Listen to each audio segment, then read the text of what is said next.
नमस्कार, मैं हूं दुर्गेश सिंह रायबरेली से। जैसा कि आप सभी यह जानते हैं कि रायबरेली के लोकसभा का जो चुनाव है वह 20 तारीख को है। ऐसे में दोनों बीजेपी और कांग्रेस के जो खेमा है यह पूरी तरह से प्रचार में लगा हुआ है। अगर बात की जाए तो इस बीच में सवाल यह उठा है कि रायबरेली में कांग्रेस ने अपने जो संसदीय काल रहा है उसमें उन्होंने क्या किया है। इस सवाल का जवाब देते हुए कांग्रेस की स्टार प्रचारक और प्रियंका गांधी ने जो उत्तर दिया उसकी चर्चा पूरे भारतवर्ष में हुई। सवाल यह था कि भाजपा के नेता यह आरोप लगा रहे हैं कि रायबरेली में कांग्रेस ने कुछ नहीं किया। इसके जवाब में प्रियंका गांधी ने जो जवाब दिया वह सुनने योग्य था। उन्होंने शुरुआत की रायबरेली के सबसे बड़े project modern rail coach factory, जो कि लालगंज अयहार गांव के पास स्थित है। Modern rail coach factory Raebareli की सबसे अत्याधुनिक रेल कोच कारखाना है, जहां पर रोबोटिक बेल्ट बना हुआ है, वह भी कई किलोमीटर का रोबोटिक बेल्ट बना हुआ है। और दूसरी ओर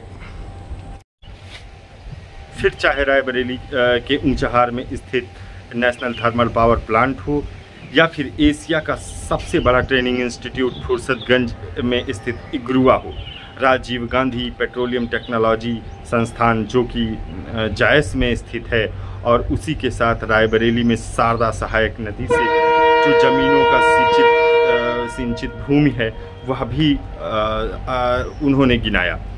इसी की तरह इसी के साथ डलमऊ में जहाँ से गंगा नदी गुजरती हैं वहाँ पर नहरों का एक नेटवर्क बनाया गया है, पंप हाउस बनाया गया, वह भी काफ़ी विशाल है, जो देखने में और समझने में आपकी मदद करेगा जब आप डिटेल में इस रिपोर्ट को पढ़ेंगे कि आखिरकार जो डलमऊ में यह पंप हाउस है उसका निर्माण हुआ, उसके बाद कैसे रायबरेली में हरियाली का दौर शुरू हुआ, पानी की कमी से जूझता था यहाँ पर खेती किसानी, इन चीज़ों को लेकर कांग्रेस ने किस तरह से काम किया। शारदा सहायक नदी के जरिए रायबरेली की ज़मीनों को सींचने और खेती किसानी करने योग्य किस तरह से बनाया गया, इन सब की भी हो।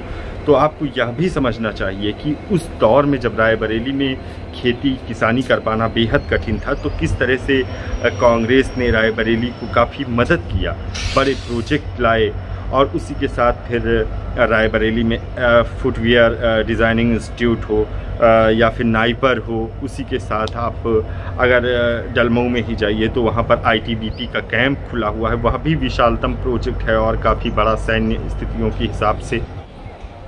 उसी के साथ फिर रायबरेली में अगर बात की जाए तो आप सैलून चले जाइए, वहाँ पर पंछी विहार है, और लखनऊ से अब आप इलाहाबाद जाएंगे तो जो हाईवे का दोहरीकरण हो, यह सब कांग्रेस के प्रोजेक्ट थे और कांग्रेस ने लंबे समय से रायबरेली में काम किया। और अगर कंपेयर किया जाए अमेठी और रायबरेली का, तो जो काम कांग्रेस ने रायबरेली के लिए किया उतने काम वह अमेठी के लिए नहीं कर पाए। यह भी कोई खुली बात है जिसे मतलब नकारा नहीं जा सकता, क्योंकि रायबरेली की जो स्थितियाँ थी वह अलग थी। कांग्रेस ने यहाँ पर विश्वास किया और फिर से जब राज्यसभा सोनिया गांधी जी रायबरेली की सांसद हैं जो राज्यसभा चली गई, तो उन्होंने राहुल गांधी जो कांग्रेस और विपक्ष के सबसे बड़े नेता के रूप में हैं और वह देश के बड़े बड़े मामलों में स्पष्ट तौर पर बोलते रहते हैं और विरोध का तरीका हो या जो भी हो, सबसे मुखर रूप से राहुल गांधी ही करते हैं, चाहे वह फिर कोविड के दौरान की बात हो या फिर किसी भी मुद्दे को लेकर उनका एक अलग रूप सामने आता है और वह रायबरेली का प्रतिनिधित्व करेंगे। इस बारे में रायबरेली की जनता का जब आप कई यूट्यूब और मीडिया रिपोर्ट्स को आप जब गहनता से देखेंगे तो आपको समझ में आएगा कि रायबरेली की जनता आज भी कांग्रेस को किस लिए सपोर्ट करती है और किस लिए मानती है। आखिर में कांग्रेस पार्टी का रायबरेली से जो जुड़ाव रहा है, इस पर भी एक डिटेल का वीडियो कांग्रेस ने अपने ट्विटर हैंडल पर डाला हुआ है, जिसको भी आपको देखना चाहिए। इसी के साथ रायबरेली के एजुकेशन को लेकर भी कांग्रेस ने कोई कसर नहीं छोड़ी। रायबरेली में इंजीनियरिंग कॉलेज हो, ITI हो, पॉलिटेक्निक हो, इन सब की स्थापना यहाँ पर हुई। पढ़ने से लेकर कई चीज़ों तक।